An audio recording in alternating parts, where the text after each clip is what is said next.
boom, boom, boom. I ain't got no intro song yet. I ain't got no intro song. What's up, guys? It's your girl, Jasmine Linnell. And today, I'm here to talk to y'all about this freaking topic that everybody has been talking about. If y'all hear some wrestling, that's me with these M&Ms, because I have been, obsessed with these lately. I don't know what it is, but I've been freaking tearing these up. But anyways, I feel like I just want to address, this super, I guess, a hot topic. Mr. Robert Kelly himself, live and in the flesh. So I know a lot of people have different opinions and stuff about how they feel about the situation, who's to blame, how many people we need to put the blame on. First, I just want to start by letting you guys know I don't support anything that he has done. This is not a support R. Kelly video. This is not a, play the blame game video. I'm just simply stating my opinion, okay? So, first of all, the parts that I can agree with, well, I'm sure everybody's seen his interview that he did with Gayle. And the parts that I do agree with is the fact that they have let this man get away with this stuff for so many years. And just like somebody who constantly lies, they start to believe their own lies. So with R. Kelly, he's do you call it sexual assault? He's messing with these underage girls. I mean, I guess you could even call it rape. He's messing with these underage girls, but he's R. Kelly, so everybody around him is enabling him. They're making him think it's okay. He's going to court. He's getting away with it. The families of the girls that he was, messing around with are supporting him and having his back. So then, so after, like he said, 30 years or whatever, you start to believe, it's okay. You know what I'm saying? And as far as the Surviving R. Kelly documentary, I don't know how I feel about that, guys. I don't know how I feel about that. I think it's good for, survivors to put their stories out there and to make other people aware, because situational awareness is something that we all need. But it was a lot of inconsistencies with the documentary or the docuseries or whatever they want to call it. It was a lot of inconsistencies to me. Mainly with his wife. Because I know, they were married for 13 years or whatever the case may be. But, social media digs up receipts. And you have videos dancing to his songs. Saying stuff like, yeah, that's my baby daddy. Yep, that's my baby daddy. Blah, blah, blah. If you're a victim and you feel like this, you feel like this man really did terrorize and ruin your life, why are you still supporting his music? Why are you still, making it be known that you're his wife? People were questioning why she kept her last name, but I feel like if you've been married to somebody for 13 years, that name, I don't think she should change her last name. That's been her name for during their marriage, 13 years. So why would she change it back to Lee or whatever it was before that? I don't see a problem with her keeping her last name. But I do think R. Kelly is sick. He's sick as hell. He has a problem. And it would be a whole different story if he was, if he was doing this, I know he got molested and stuff by his sister, and I don't know if the brother was involved. I don't know if all those people were involved. But my thing is, I understand that he did have a rough childhood as far as being molested and, sexually assaulted and stuff like that by what's coming out now, his big sister.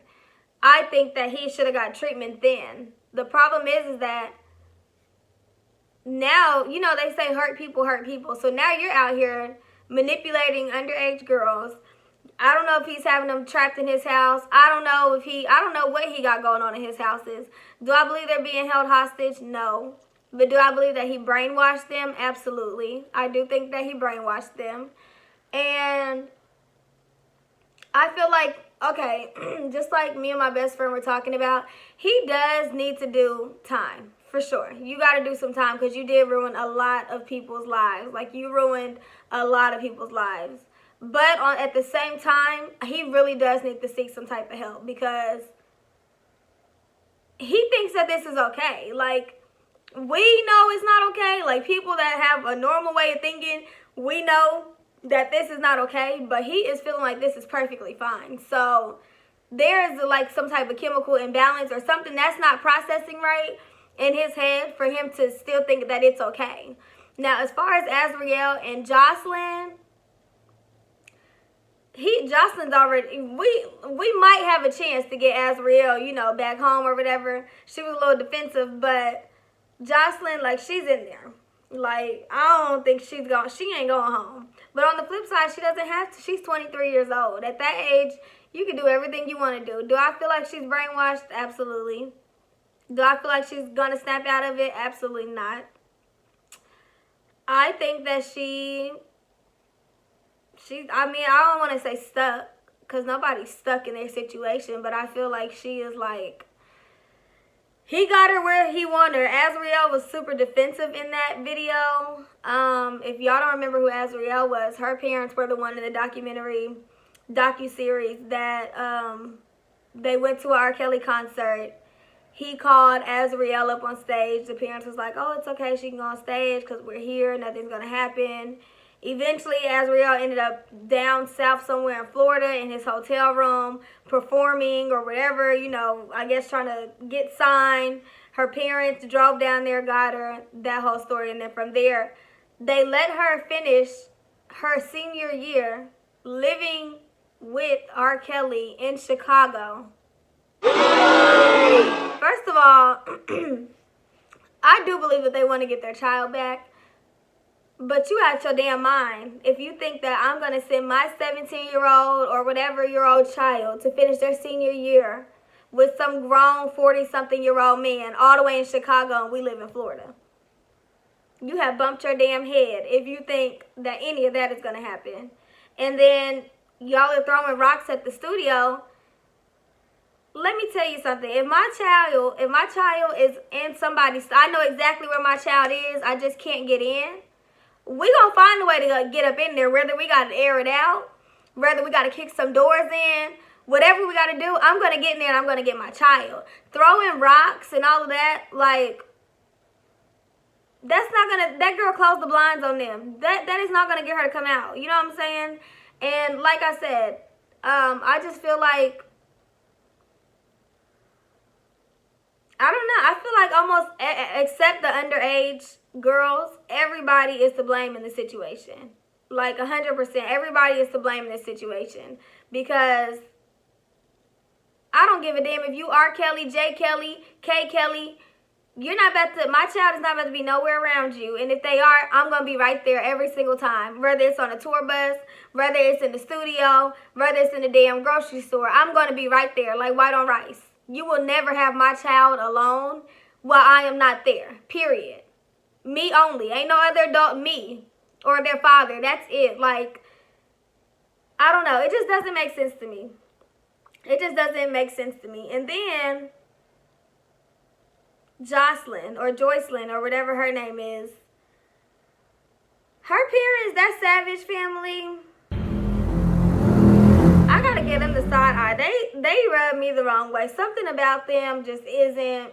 Something about them just don't sit right with me. I believe her when she says that he was paying her family, and once he stopped, that's when they started doing all these like press conferences, and you know, I absolutely believe that. I feel like the Savage family are opportunists. I think that the only reason why they're riding this wave is because either one, they want more money, or two, they want to be recognized, you know, publicly, or you know, with these press conferences and stuff like that. That family right there, something is off. Something ain't right. It's that mom and that dad. Something about them just, it just rubs me the wrong way, okay? Like 100%. And, you know, if you watch the docuseries, the girl, Dominique, she left. She was in the hotel with Joycelyn. Joycelyn called the police on the girl's mom. But Dominique got up out of there, baby. She left. and she didn't, well, she came back 2 days later, but she left again. So she's going for good. So from what I see on her mom's Instagram, like, she's doing great. So guess we don't really have to worry about her. And also, from what I heard, the girl, the 14-year-old girl, Rashonda, or whatever her name is, from, you know, the video from way back in the Gap that he peed on, she still messes with him.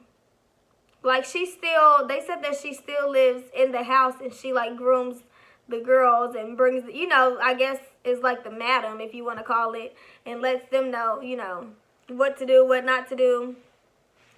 I don't know. But what I do know is that nigga's sick. Excuse my language. R. Kelly is sick. Like, something ain't registering in his head. And Bruce Kelly, the one that's in prison, something is off with that man too. Something about him rubs me the wrong way. Like, he basically spent his time in the docuseries justifying R. Kelly's actions. And I'm like, what you in prison for? I Googled it. Y'all know I did my research, but he's in there for, like, armed robbery or something like that. But he needs to be watched too, because how can you sit and justify your overgrown ass brother messing with 13, 14, 15-year-old girls? And also, I'm going to say this, okay, because we just going to keep this very raw and uncut and straight to the point. That 34-year-old, Asante, or whatever her name is, I don't care nothing about what she had to say, because number one, you are a 34, 35-year-old grown woman. Okay, now he can manipulate these 21, 20, 14, 15. He can manipulate them. Those are basically children. But you are 35 years old, ma'am. You telling me that you let some 40-something-year-old man manipulate you? And on top of that, there's a video floating around on YouTube somewhere of your daughter saying that you left them at the house basically to take care of themselves while you was off living with R. Kelly. Ma'am. Ma'am. You don't need to be on anybody's documentary, docuseries, whatever. You don't need to be on anything. Hell, you need to be in jail too, because I'm pretty sure you was up in that house doing all types of shit with kids that were like 16, 17 years old. They can go ahead and take you away too, ma'am. Okay? Secondly, now back to, you know, I'm playing the devil's advocate on both sides now. Gayle and Oprah. Let's talk about Harvey Weinstein. Why are y'all trying to interview Michael Jackson victims? Why are y'all trying to interview R. Kelly? Why are y'all trying to interview Azriel and Joycelyn? Let's get into Harvey Weinstein, okay? Because we already know, all his stuff is already out there on the table. And from what we see on social media, Miss Oprah, you're very good friends with Harvey. You and Gayle are very good friends with Harvey. Why are we interviewing his survivors? Why aren't we interviewing him? I mean, I just feel like if we're going to sit and crucify everybody, let's do everybody, okay? Let's not just do the R. Kellys. Let's not just do, you know, whoever else y'all want to bring up in the media that's black. Let's start getting on some of these white men, okay? And just like they were saying, what is the difference between R. Kelly and Hugh Hefner? Because the only difference I see is their skin color. Because I know Hugh Hefner had underage girls up in that mansion. I'm 100% sure he's had underage girls in his mansion and a part of his little Playboy bunny, whatever he had going on. Why didn't nobody bring that up? I mean, but since he's dead, I guess everybody wants to leave it alone, but Michael Jackson is dead, and y'all are bringing up some stuff that the families already said that they lied about that wasn't true, and now y'all are bringing it back up again. It's just not making sense to me. It's not making sense. So, in conclusion, R. Kelly does need to go to jail. Okay? That's just plain and clear. I think we all in agreement on that. Number two, he really does need some type of professional, like, mental help. Like, he really does need some help. And not no, you know, baseline, like, he needs some help because all this stuff travels back 30, 40 years. He needs help. Number three, Azriel, you need to take your ass home, okay? Because you're like 19, 20, something like that. Girl, go home. Please. Joycelyn, I don't know, girl. I don't know what to say about you because your family, they a little full of shit to me. But if you, I mean, I don't know, you grown. And, yeah. We need to investigate the Savages, too. We need to investigate them parents and see what they know. Because, like I said, something is just, I don't know, something is off about them. But anyways, guys, thanks for tuning into my video. I know I look a little rough. Shout out to my hat. This is my boyfriend's. I don't smoke. Okay? But anyways, like my video, subscribe, comment, tell me what y'all think. Like, give me some of y'all opinions, okay? Like, nobody's opinion is wrong. I just want to know what y'all's opinions are on this situation. And, yeah, so like, comment, subscribe, and follow me on social media. I'm going to post it below. Bye.